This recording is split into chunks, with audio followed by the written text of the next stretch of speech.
বেলদা কেশিয়ারি মোড়ে 24 নম্বর রেলগেটে দ্রুত ওভারব্রিজ স্থাপনের কাজ শুরু।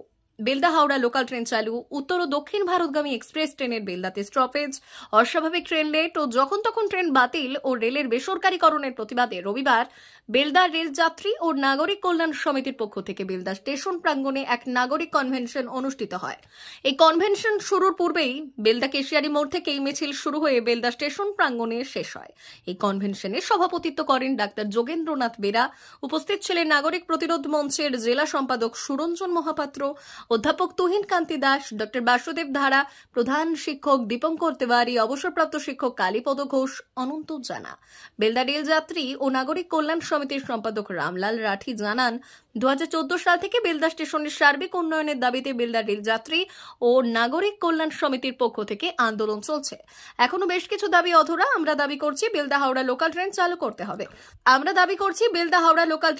করতে হবে। 24 নম্বর রেলগেটে ওভারব্রিজ নির্মাণের কাজ দ্রুত শুরু করতে হবে। উত্তর ও দক্ষিণ ভারতগামী এক্সপ্রেস ট্রেনের স্টপেজ দিতে হবে।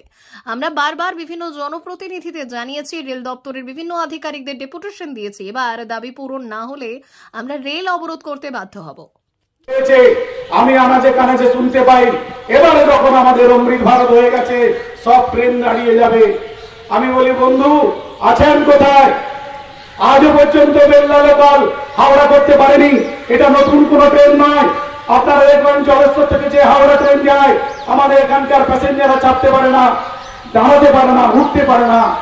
আমরা বারবার বলেছিলাম মাননীয় সাংসদকে আগে যে আপনি বেলদা খড়গপুর চালাবেন না, বেলদা হাওড়া চালান, এটা নতুন কোন ট্রেন নয়। উনি কিন্তু তখন আমার সাথে বলেছিলেন যে আমি বেলদা খড়গপুর চালানোর পরে হাওড়া চালাবো। তখন কিন্তু জিএম আমাকে কি অজুহাত দেখিয়েছিলেন জানেন? এটা থার্ড লাইন হচ্ছে, থার্ড লাইন হয়ে যাক, আমি কমপ্লিট করে দেবো। আমাদের পূর্ববর্তী বক্তা বলে গেলেন থার্ড লাইন যেভাবে কমপ্লিট হচ্ছে, আবার চতুর্থ লাইনের প্রপোজাল চলছে খড়গপুর টু ভদ্রক। বুঝতে পারছেন কিভাবে ট্রেন বাড়াবে? রেল কিন্তু এখন ভাবছে আমরা কত মুনাফা তুলব। গরিব দুঃখী বেকার যুবক যুবতী, ছোট ছোট ব্যবসায়ী, ছোট ছোট যারা আছে তাদের কথা চিন্তা করে না। আপনারা দেখেছেন বাঘাযতীন এক্সপ্রেস, যাদপুর প্যাসেঞ্জার সবকে এক্সপ্রেসে ট্রেনে রূপান্তরিত, কিন্তু স্টপেজ হল, টাইমিং হল। এটা কি করে হতে পারে? প্যাসেঞ্জার ট্রেনে এক্সপ্রেস ভাড়া দিতে শুরু করি, এটা নিয়েও আমরা লড়াই করি। কিছু জায়গায় আবার কিছু কিছু ট্রেন আবার স্টার্ট হয়, কিন্তু কিছু ট্রেন পার্মানেন্টলি তারা বন্ধ করে রেখে দিয়েছে। এবং এই প্যাসেঞ্জার ট্রেন, একই ট্রেন, একই ফেসিলিটি, একই স্টপেজ, অথচ এক্সপ্রেস ভাড়া। আমরা জিজ্ঞেস করেছিলাম এর যুক্তি কি, আপনারা কেন এই এক্সপ্রেস ভাড়াটা নিচ্ছেন? ইতিমধ্যে আবার একবার আমরা যাই, সিনিয়র ডিসিএম বসেন, কিছুতেই বসতে চাইছিলেন না, বসলেন।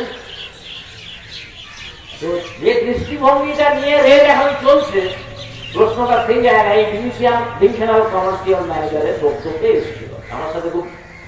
আমাদের সাথে যারা বসছিলাম খুব কথা কাটাকাটি বলছে, রেল যেটা মনে করবে চালাবে, যেখানে লাভ আছে তার চালাবে। আমার এরকম লাগে, এরকম তো কখনো শুনিনি। পরিষেবা ক্ষেত্র, সার্ভিস সেক্টর, রেল, বিদ্যুৎ,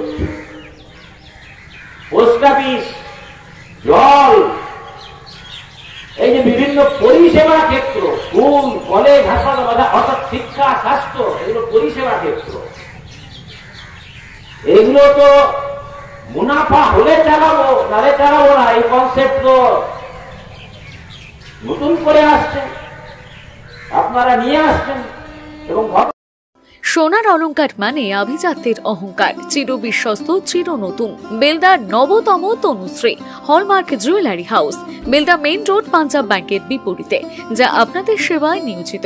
আপনি এখানে পাবেন 100% সোনা, রূপো ও ডায়মন্ড জুয়েলারির আধুনিক নিত্য নতুন ডিজাইনের সমস্ত গহনা। সব পছন্দের সেরা কালেকশনের গহনা পাওয়া যায়। Tanushree hallmark jewellery house, Belda main road, Punjab ব্যাংকের বিপরীতে। যোগাযোগ 9999339860 অথবা 9999349860। বিশেষ দ্রষ্টব্য, আমাদের এখানে গহনার মজুরিতে 10% ছাড় দেওয়া হয় এবং পুরনো হলমার্ক সোনার পরিবর্তে নতুন গহনা কেনার সময় কোনো খাত বাদ দেওয়া হয় না। Tanushree hallmark jewellery house, Belda main road, Punjab ব্যাংকের বিপরীতে।